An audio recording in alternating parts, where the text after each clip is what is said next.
সঙ্গে 1 টাকা সিন্দুক।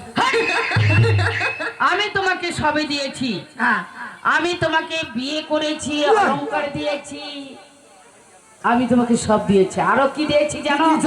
2টি সন্তানও দিয়েছি।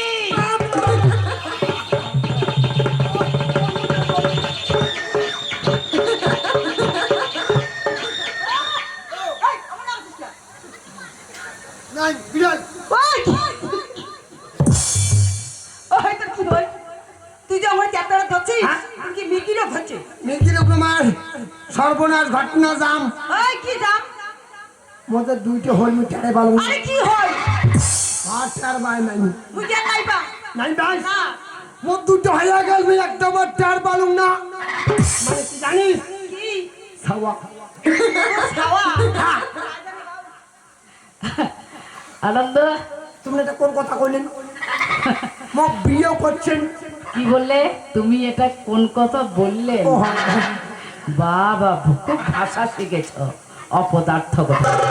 আমি তোমাকে 2টি সন্তান দিয়েছি, আমি তোমাকে বিয়ে করেছি। আচ্ছা, তোমার মনে নেই? বিয়েটা মোক কোন জায়গা করছেন? তোমার মনে নেই? হ্যাঁ, মানুষের বিয়ে হলে বাজে ঢাক ঢোল। আচ্ছা, আর মোর বিয়েতে একটাও বাজিন না। বাজবে না, কারণ তোমাদের বাড়িতে, তোমাদের ওই তুলসী তলায় আমি তোমাকে বিবাহ করেছি। তুমি ভালো করে মনে করে দেখো, তোমাদের বাড়িতে, তোমাদের ওই তুলসী তলায় পূর্ণিমার রাত্রে বৃহস্পতিবারেই আমি তোমাকে কর্ণজনিতে শৃঙ্গার করেছি। এইবার শুনে বুঝছো? ওই যে তুলসী তলা আমার কর্ণে যে মন্ত্রখানে দিয়েছো, সেই দিনে তোমার সঙ্গে আমার বিবাহ হয়ে গেছে।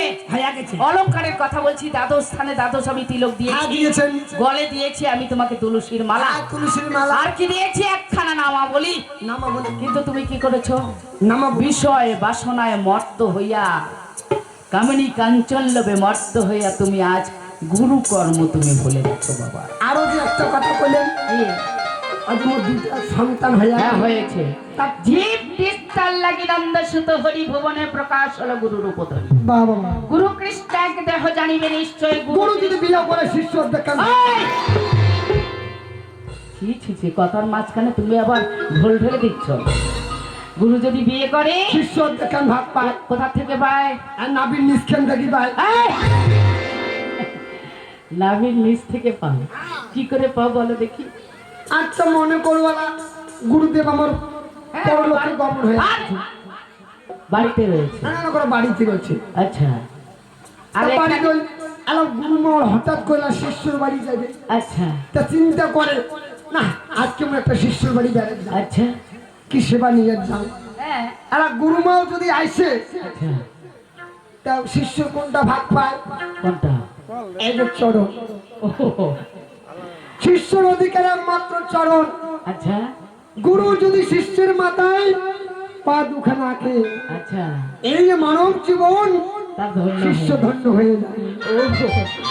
আমি তোমাকে সে কথা বলিনি বাবা। জীব নিস্তার লাগি নন্দ সুত হরি ভুবনে প্রকাশ হলো গুরু রূপধরি। গুরু কৃষ্ণ এক দেহে জানিবি নিশ্চয়। গুরু কৃষ্ণ ভিন্ন বেদ কবু নাহি হয়। মহিমায় গুরু কৃষ্ণ এক দুরিমান। গুরু হইতে হয় ভব পরিত্রাণ। তাই কোন ভাগ্যবান জীব গুরু কৃষ্ণ কৃপা পায়, ভক্তিলতা পায়। সেই ভক্তিলতা বাড়ি যায় বৃন্দাবনে। গুরু কৃষ্ণ কল্প বিদ্যা হরণ করে। হরি বল, হরি বল। তাতে কি হয় বাবা? কি হয়? পথে